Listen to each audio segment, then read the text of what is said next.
not for any of us to understand the world and how the world works. It just is.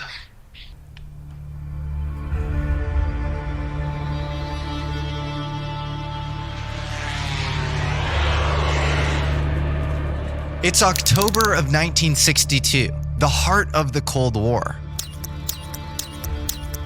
Images from an American U-2 revealed that the Soviet Union had secretly begun building missile bases in Cuba, just 90 miles off the coast of Florida. Strategic Air Command was placed in DEFCON 2. Khrushchev and Kennedy both had top military strategists pushing them to draw first blood. We are asking tonight that an emergency meeting of the Security Council be convoked without delay. Curtis LeMay, head of the Strategic Air Command of the Air Force, wanted to deal a death blow to the Soviets. Amidst this tense backdrop, Secretary of Defense Robert McNamara called one of his top aides, a 27-year-old whiz kid named Harald Malmgren, into the Situation Room. Listen, don't tell them what you think should happen. Ask them a lot of questions. Your job is to slow them down, reduce the heat in the room, and give us time to work something out. Miraculously, the Hail Mary worked. Harold, the youngest man in the Situation Room, ran circles around one of the most aggressive four-star generals in American history. And if I remember correctly, you kind of rhetorically back them into a corner where you say, what would be your prime target first? Yeah, I said it's madness. If you hit Moscow, there's no one to talk to. And then that's at that point, right, LeMay storms out. Yeah, no, he literally got up, slammed his papers down. I refuse to go on with this. Malmgren went on to become a top presidential advisor for JFK, LBJ, Nixon, and Ford. And the fact that he neutralized LeMay and saved the world is the least interesting thing I'll be discussing with him. You've been dropping bombs on the internet, saying some amazing things. JFK fully knew all about UFOs long before he became president. Harold had been tweeting things that, if taken at all seriously, alongside his credentials and background, would wholesale overturn your worldview. No, he said handle it. These are things that have come down. So you're looking at like anomalous material? Yeah. Debris? Yeah. In it, Harold admits to directly handling UFO material that fell out of the plume of a Marshall Islands nuclear test. This is world history. It's the first time anybody of this caliber has ever admitted to handling UFO material directly. What did it feel like? It felt weird because it didn't feel anything we know. He discusses getting briefed on other world technologies by Deputy Director of Plans for the CIA and Chief Architect of Area 51, Richard Bissell. Malmgren tells me that Bissell confirmed to him the existence of the Magenta UFO crash of 1933 in Italy, recently reported on by UFO whistleblower David Grush. He did? Yes. Richard Bissell mentioned the 1933 Magenta crash? Yes. That's amazing. If that's not enough, Malmgren also implies that he was being tracked by the Majestic 12 from a young age. Your name went in all the important books of talent. The CIA keeps not only CIA, but all the Majestic, all these guardians. They all took it on themselves to protect the world. The Majestic 12 is an elite group of military, science, and government advisors governing the UFO issue that were described in document leaks in the 80s and 90s. But this is the first time anybody of this caliber has ever mentioned that name. You have uncovered collaboration between Nikola Tesla and Thomas Townsend Brown. What source did you get it from? Foreign intelligence. We get into the Chinese science fiction novel, The Three-Body Problem, which Harold believes may be the best model we have for the UFO story. It's not just the atomic connection. They're generically attracted to the tip of the spear as far as tech development. That's at the heart of it. Yeah. Harold's daughter Pippa would know that. She was special assistant to President Bush and on his National Economic Council. It's now public knowledge through Hal Puthoff that George W. Bush contemplated UFO disclosure with his national security advisor, Stephen Hadley.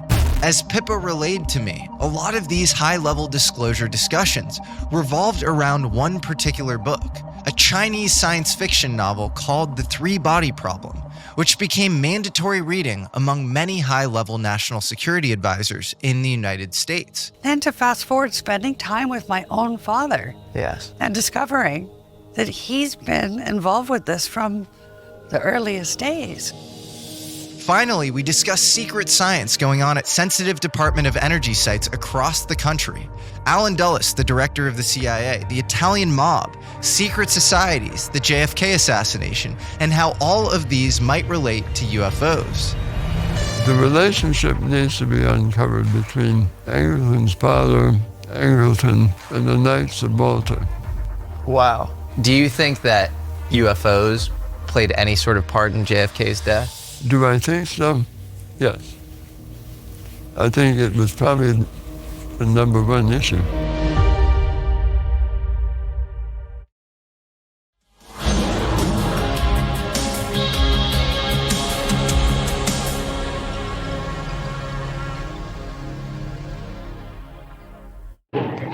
Dottor Barnes, il generale Robinson è qui. Inserisca i nostri dati sul terminale. Quanti anni può avere? Beh, se si trattasse di un terrestre direi 10 o 11. Com'è possibile trovarlo? È davvero una bella impresa. Per ragioni a noi totalmente sconosciute, lo aiuti a nascondersi fin dal momento del suo sbarco, che sembra avvenuto per un errore. Noi siamo riusciti a localizzarlo pressopoco in quest'area. Perché sia pure saltuariamente emette dei segnali che ora possiamo intercettare.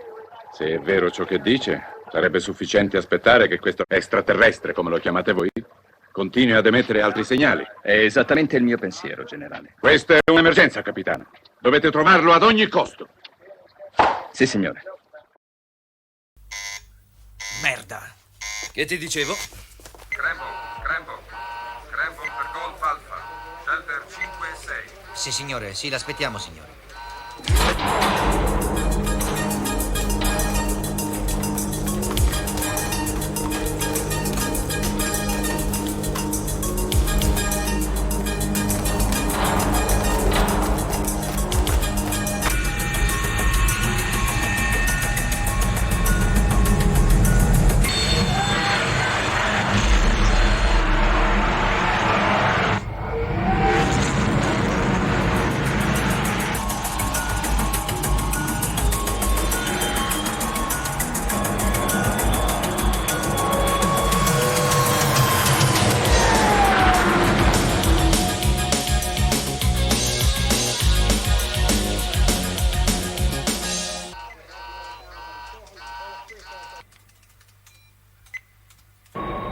Golf Alpha. Target a 29 miglia. Rilevamento 270.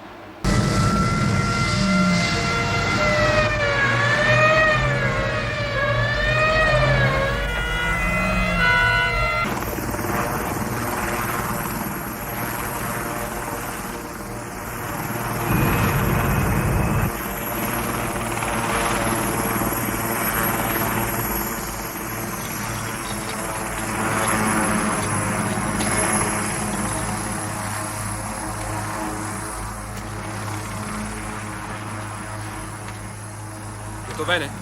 Ok. Sta bene, signore. Quello che è successo lassù è veramente molto strano. Quella luce era ultraterrena.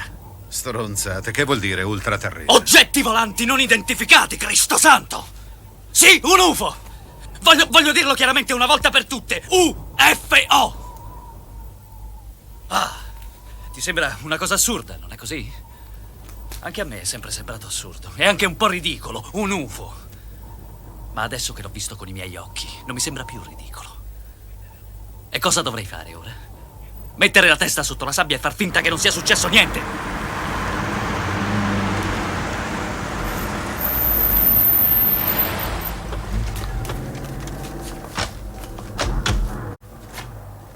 Congratulazioni, colonnello, ottimo lavoro. Grazie. È stata un'esperienza veramente straordinaria. Quelle luci mi venivano incontro. Ed era proprio come se cercassero di comunicare con me. Ne sono assolutamente sicuro. Colonnello, le presento il signor Greco dei servizi di sicurezza. Colonnello, noi comprendiamo benissimo la sua grande emozione di oggi, ma in realtà non è successo niente di così straordinariamente eccezionale. Non è così, professor Farentino?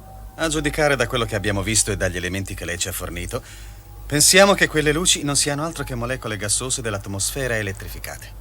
Sì, molte altre volte piloti militari e civili si sono imbattuti in questo fenomeno. Sono fulmini globulari. Fulmini globulari? Esattamente, è un fenomeno elettromagnetico, anche se raro, che produce in particolari circostanze quegli effetti luminosi che lei ha visto. Lei forse avrà visto dei fulmini globulari, non io. Alex. Le assicuro che quello che ho visto io erano oggetti volanti che si muovevano guidati da una grande intelligenza. C'era in loro una volontà di comunicare con me. Lei ha bisogno di riposo, colonnello. È normale dopo quanto le è accaduto. Le sembrerà tutto più chiaro domattina.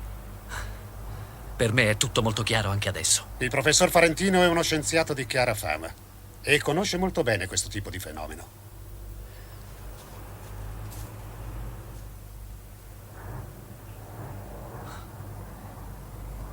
Capisco.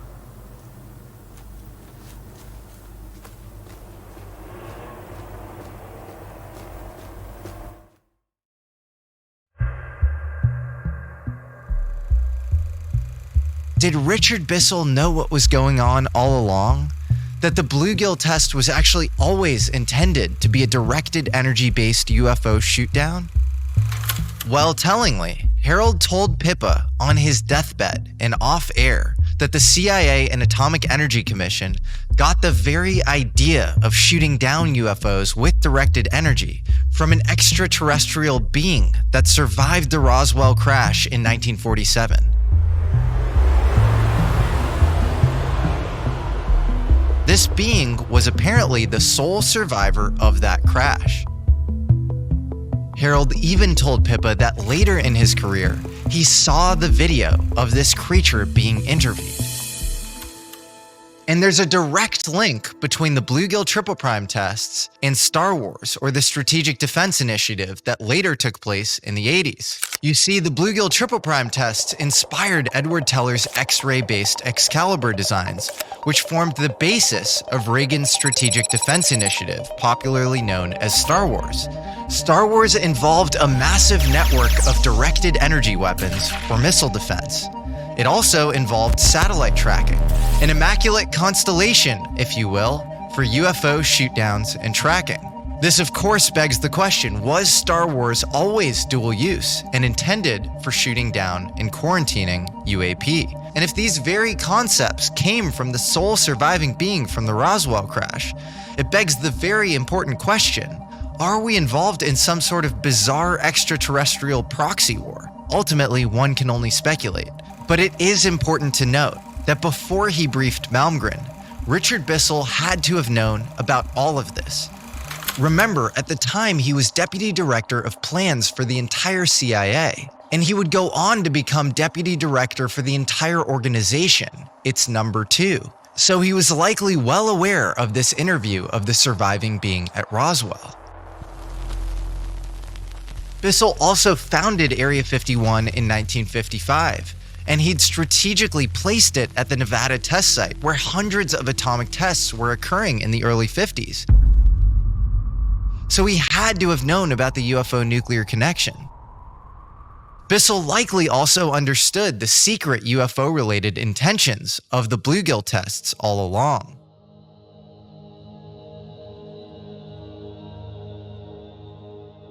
But Harald goes deeper. He implies that Bissell knows about this other layer of reality, a form of sort of extraterrestrial exopolitics that needed to be managed by elements of the US government for decades. Do you think Richard Bissell sort of knew that you were sort of an heir to him in sort of a more like spiritual sense or something? I think he was very spiritual, and he was looking for someone who was somehow connected. Connected to what? Whatever was happening with the worldly forces. Have you looked for people like that? Yeah, I'm reading about them all the time.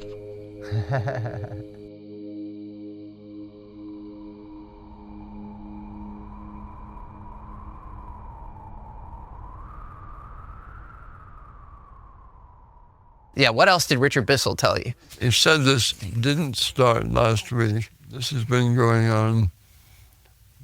He mentioned that in 1933 Magenta. He did? Yes. Richard Bissell mentioned the 1933 Magenta crash? Yes. That's amazing. Exactly. That is such corroboration, because that is a highly conflicted, account. 1933 was the first recovery in Europe, in Magenta, Italy. I fully trust David Grush, but that's amazing that there's some corroboration from back then. He mentioned it. Wow. Italian government moved it to a secure air base in Italy for the rest of kind of the fascist regime until 1944, 1945, and the Pope Pius XII back-channeled that.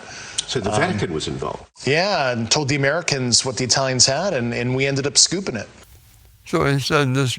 Yeah, he said this did not begin in you need to know the background. How did it end up that Truman transferred that object from Italy? The steps getting there was arranged by Alan Dulles. But that went back to what Pippa mentioned. And he said the steps that Alan Dulles helped with the crash retrieval. And remember, Alan Dulles, and so John Foster Dulles and Alan Dulles are twins. Yeah. And John Foster Dulles is running the OSS, the precursor to U.S. intelligence, out of Switzerland. And then I said, Dad, why was he running it out of Switzerland? How the heck does that happen? And he said, well, everybody knew that he did it deliberately so that he would be beyond the reach of U.S. law. Let me explain. After all these events a few years back, when I was still an official in the office of the trade representative, well, I was the principal. I was invited by, Switzerland doesn't have a president. The leader revolves around the canton leaders. But whoever was the leader that year, I visited the government about several matters, and they said, would you like to see the office of Alan Dulles when he lived here? So I said, oh, it'd be fascinating. Well, beautiful apartment overlooking the river. And we got talking. I said, how do you explain why he chose to be here? He said, oh, that's simple. He told us when he got permission to maintain a very active office here that as long as he was in Switzerland, no American law could reach him as to something he did that was illegal, immoral, or otherwise in the United States. So he said he was here all the time, and it was to allow him a free hand to do the most terrible things if needed. Okay, that's understandable. He was a creepy guy. Now, going back to 1933, the relationship needs to be uncovered between Anglican's father, Angleton, and the Knights of Malta. Wow. Because the Knights of Malta had their long historical connection with the Vatican. And indeed have this special diplomatic status. You can have an international passport for the Knight. I forget it's a sovereign state for a handful of people. Yes. But it's all connected with the Vatican.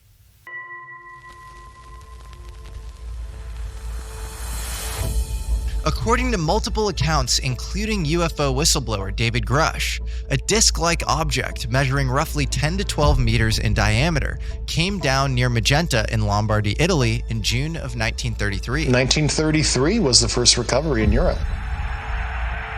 Under Benito Mussolini's fascist regime, a total media blackout was imposed throughout the Stefani news agency. Telegrams threatened severe penalties for any reporters who deviated from a government-ordered cover story attributing the event to a meteor. Despite the censorship, a special investigative body known as Gabinetto, or RS-33, formed to study the craft, with high-level figures such as Mussolini, Air Marshal Italo Balbo, and Nobel laureate and radio pioneer Marconi, believed to have been involved. Testimonies suggest that the downed craft and possibly 2 recovered bodies were taken to the SIAI Marchetti private aerospace hangars for intensive analysis.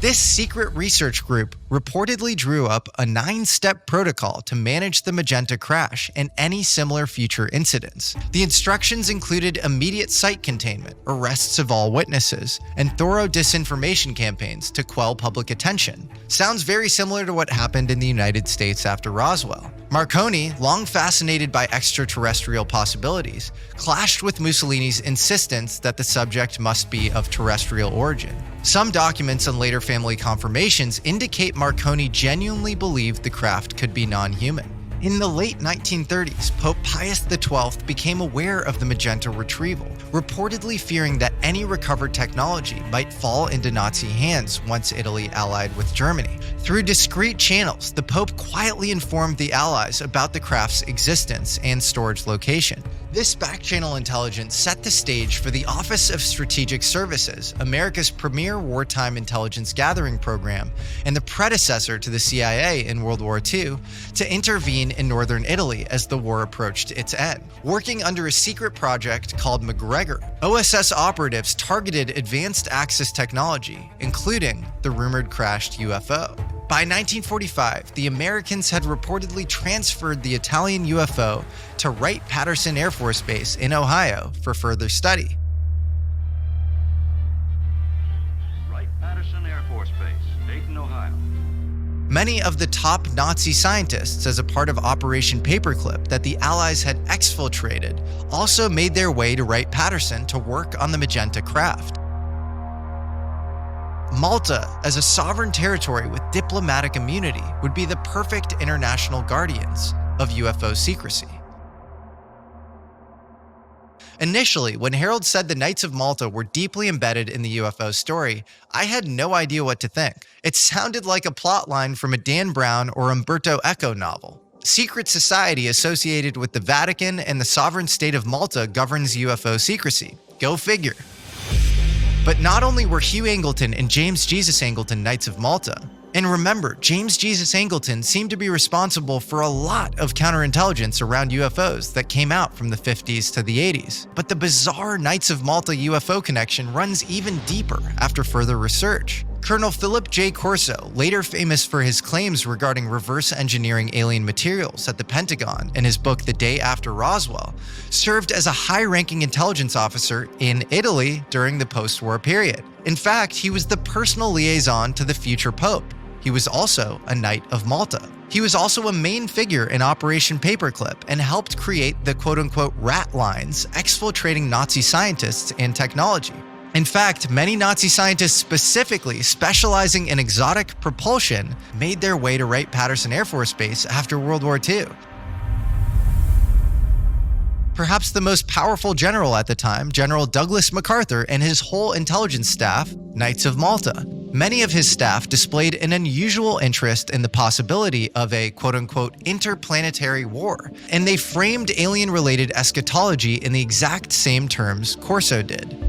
During a 1955 speech at West Point, General MacArthur told assembled cadets, "The next war will be an interplanetary war. The nations of the Earth must someday make a common front against attack by people from other planets." Chief OSS member and another CIA founder, Wild Bill Donovan, who journalist Chris Sharp notes was likely not only involved in the Magenta crash retrieval, but in setting up original protocols for UFO crash retrievals, was also a Knight of Malta.